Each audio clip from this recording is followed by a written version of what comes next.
लाल सागर के अंदर अमेरिका ने बहुत बड़ा कांड कर दिया दोस्तों। लगातार वो हूती लड़ाकों को घुटने के बल लाने की कोशिश कर रहा था। अलग अलग देशों के साथ वो गठबंधन करने में जुड़ा हुआ था। इन सब के बीच आखिरी वक्त पर मुस्लिम देशों ने और पश्चिमी देश जो अमेरिका के पिछलग्गू देश हैं, उन्होंने उसे कच्चा दे दिया था। ऐसे में अमेरिका इस तरह बुरी तरह से फंस गया लाल सागर के अंदर कि उसने बहुत बड़ा कांड कर दिया है। उसने एक ऐसे जहाज पर हमला कर दिया है जो भारत का जहाज है, उस पर 25 भारतीय सवार थे। वो बात अलग है कि जब ड्रोन से अटैक किया गया, अमेरिकी ड्रोन से अटैक किया गया, तो उस वक्त उस जहाज को खासा नुकसान नहीं पहुंचा है, यानी पूरी तरह से सुरक्षित है हमारा भारतीय जहाज। लेकिन अब अमेरिका पर बहुत बड़ी कार्रवाई होने जा रही है।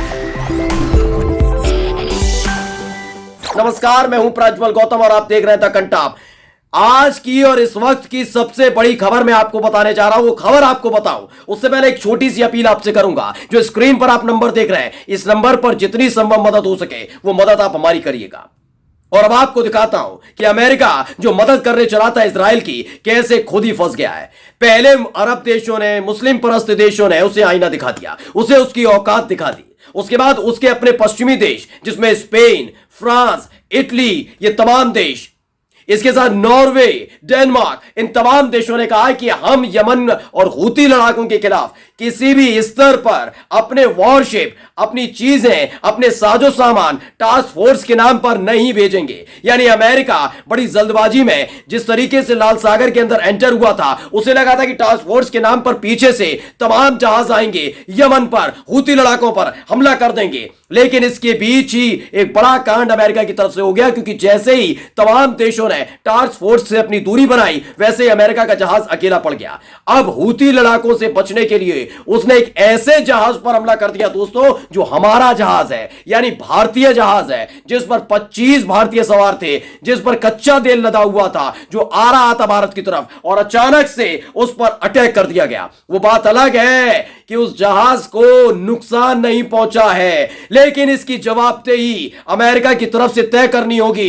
किसके कहने पर, कैसे उसने हमला किया है। सबसे पहले मैं खबर आपको दिखाने जा रहा हूं। यह खबर देखिएगा, ईरान ऑब्जर्वर ने ट्वीट की है। लिखा है, breaking, the US targeted a ship in the Red Sea, the Houthis accuse the US of hitting the MV Sai Baba which was sailing from the Russian port to the south of the Red Sea। यानी Russia से जो भारत की तरफ आ रहा था, red सी से होता हुआ, लाल सागर से होता हुआ, उस एमवी साईं बाबा नाम के जहाज पर अमेरिका ने ड्रोन अटैक किया है।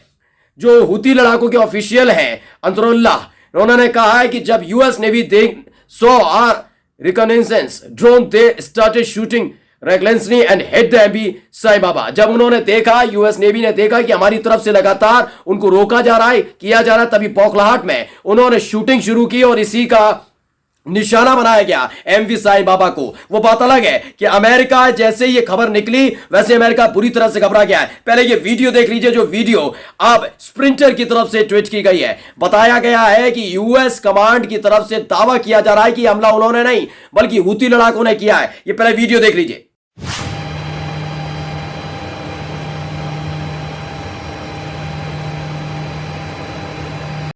इसमें बताया गया कि केमिकल लदा हुआ था, तेल लदा हुआ था। अचानक से एक स्ट्राइक, ड्रोन की स्ट्राइक होती है, लेकिन कोई कैजुअलिटी नहीं हुई, किसी तरह का नुकसान नहीं हुआ।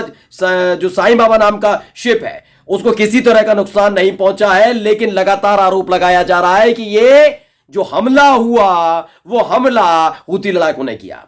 लेकिन इन सब के बीच भारत की तरफ से जो रिस्पांस दिया गया है, उसे देखकर आप समझ जाएंगे कि अमेरिका फंस गया है। क्योंकि इन सब के बीच तथ्यात्मक रूप से कई चीजें सामने आई हैं। नई दुनिया नाम के जो न्यूज़पेपर है, वेबसाइट है, उसने खबर छापी, लिखा है, एमवी साईं बाबा कच्चा तेल ले जा रहे एमवी साईं बाबा जहाज पर भी लाल सागर में ड्रोन से हमला, 25 भारतीय सवार। यूएस सेंट्रल कमांड ने अपने एक्स एमडेल पर बताया कि क्षेत्र में गश्ती कर रहे अमेरिकी युद्धपोत को सबसे पहले हमले की सूचना मिली थी। सोचिए, वो इलाका किसका है?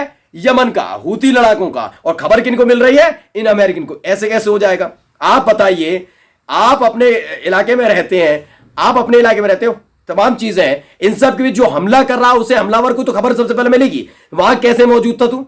कैसे मौजूद था अमेरिका का जहाज? यह सबसे बड़ा सवाल खड़ा होता है कि कैसे इनको जानकारी मिली सबसे पहले।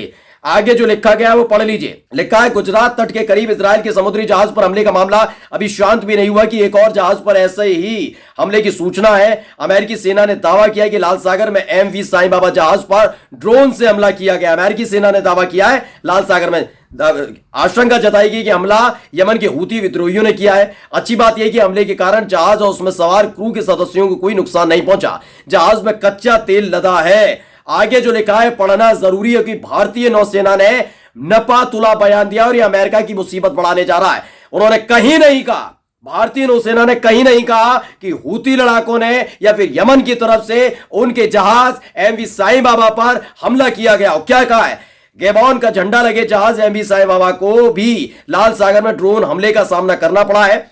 इसमें चालक दल के 25 भारतीय सदस्य सवार हैं जो सुरक्षित हैं। इस जहाज पर भारत का झंडा नहीं है, यानी कि भारत का झंडा नहीं था। इसकी वजह से अमेरिका को पता ही नहीं लगा, उन्होंने इस पर हमला कर दिया।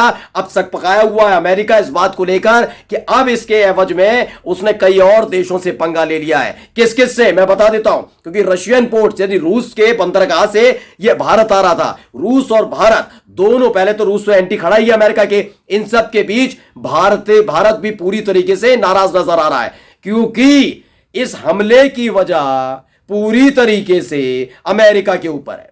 मैं कहने में कोई दो राय नहीं है दोस्तों कि हूती लड़ाकों ने ऐलान किया था। आप पुराने ट्वीट देख लीजिए, पुराने खबर देख लीजिए, पुराने बयान देख लीजिए। हूती ने हमेशा कहा कि वो इस इलाके में किसी भी जहाज पर हमला नहीं करेगा, किसी भी जहाज पर हमला नहीं करेगा, बशर्ते वो जहाज इजराइल का ना हो, वो जहाज इजराइल ना जा रहा हो, वो जहाज इजराइल की मददगारों का ना हो, यानी अमेरिका का ना हो। और यही एक वजह है कि जब इसने टास्क फोर्स बनाई थी ना, अमेरिका ने कह रहा था कि देखो कितने देश आ गए, मुस्लिम परस्त देश आ गए, पश्चिमी देश आ गए, आप देखना एक एक करके वॉरशिप यानी जंगी जहाज के बेड़े अलग अलग देशों के लाल सागर के अंदर उतरेंगे और यमन और हूती पर हमला करेंगे। लेकिन तमाम देशों ने कहा नहीं, लाल सागर के अंदर जिस तरह से हूती लड़ाकों का कब्जा है उसको लेकर किसी भी तरह का रिस्क नहीं लिया जाएगा। एक नहीं दो नहीं, वो तो बहुत बड़ा देश है ना अमेरिका, डेनमार्क जैसे देश, नॉर्वे जैसे देश, ये तमाम जैसे देश है ना, सारे के सारे भागे ना हम साथ नहीं दे पाएंगे। सैनिक चाहिए इसलिए हम छोटे मोटे आदमी हम सैनिक दे देंगे।